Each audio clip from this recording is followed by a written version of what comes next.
Hello, in this video we're going to be looking at the Church of Christ or the Churches of Christ. We're not talking about the denomination Church of Christ UCC that Barack Obama is supposedly a member of. Not talking about that group. We're talking about the group that came out of the 1800s. So the Churches of Christ. The most famous members of the Church of Christ today, if you've heard anything about them, you've probably heard about the Church of Christ in relation to the Klan from the hit TV show Duck Dynasty. So Phil Robertson and family, they are probably the most famous members of the movement. But where did this group start? So the Church of Christ, or Churches of Christ, they are a Restorationist group that was founded in the 19th century, so 1800s, and they developed out of a group known as the Campbellites. The whole idea of the Restorationist movement was that true Christianity was being restored to the earth. Incidentally, this is what Joseph Smith of the Mormons claimed about his church, the Church of Jesus Christ of Latter-day Saints. This is what Ellen White of the Seventh-day Adventists claimed, that we, the Seventh-day Adventists, we are the true church, the true remnant church of the end times. Also, the Jehovahs Witnesses, even though they don't like using the word church or Christianity, they do claim to be the authentic version of Christianity. And these are all groups that started up around the same time, the 1800s, and there are some connections. And the big question with the Church of Christ is, are they a cult? Because without question, the Mormons and the Jehovah's Witnesses, historically, they have been considered cults. That is standard Protestant evangelical doctrine. That's not my opinion. They've been considered cults from the beginning. So the question is about the Church of Christ. Are they a cult? Many would say they are.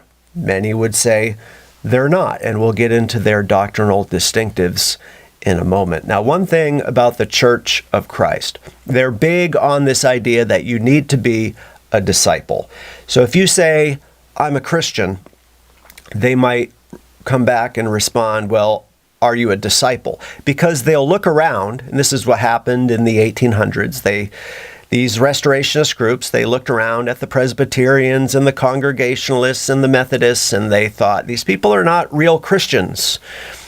Many of them go to church on Sunday, and they're not committed. Some of them don't even go to church, and they're not real Christians. But we are, and the word they've sort of latched onto is disciple. So are you a disciple? And what they're asking is, are you actively involved? Are you truly committed to Christ? And let's face it, there's a lot of people that aren't all that committed. Some professing Christians don't even go to church. So that's a whole other subject that we're not going to get into, but many find this to be a powerful argument. So if you say, I'm a Christian, and somebody responds, yeah, but are you a disciple? That may be an indication they are part of the Church of Christ. I used to work with a guy who is part of this movement, because there's different branches, the International Church of Christ.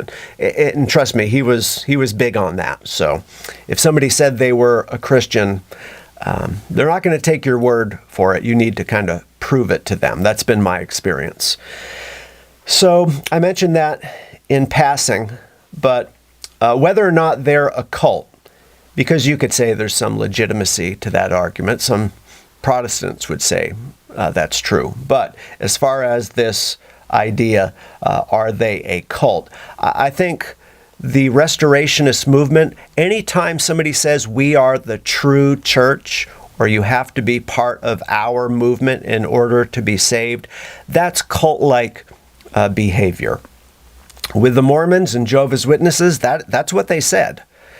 Though Jehovah's Witnesses still teach that. Some Mormons don't anymore, but the early Mormons seem to, that we are the true Christians. So that type of attitude where you say you must be a member of our group. Again, to be fair, some Churches of Christ members would say that's true. Some would probably not say that. But anytime you say that you have to be part of our group in order to be a true Christian, that is a sectarian attitude condemned by Christ in Luke chapter 9, verses 49 50. My position, I believe the biblical position, because denominations didn't exist in Bible times. And again, that's a whole other subject of the different denominations, but I personally believe that there are saved people in pretty much all the different denominations, because salvation is not a matter of are you part of our church or are you part of our movement. It's whether or not do you believe the gospel. And this is a problem with the Church of Christ, that some would claim that they add to the gospel. So let's finish the video by talking about some of the doctrinal distinctives. The first doctrinal distinctive of the Church of Christ is they believe in baptismal regeneration. So you're not saved by faith alone. You need to have faith and be baptized. So they believe that the water literally washes away your sins. So if you have not been baptized, you are not saved. So baptismal regeneration, that's number one. Number two, another thing they're very well known for, they forbid musical instruments in church. So their worship services, it's a cappella only. The third doctrinal distinctive is they reject creeds.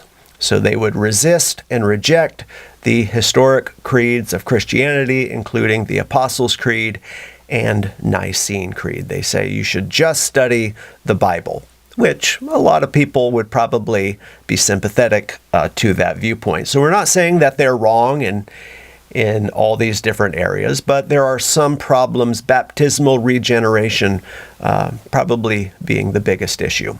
So I hope you found this helpful. If you did, feel free to subscribe to the channel, click thumbs up. That helps get the video out to more people. Also, you can share this with others. But thanks for listening, and until next time, may the Lord be with you, and have a great day.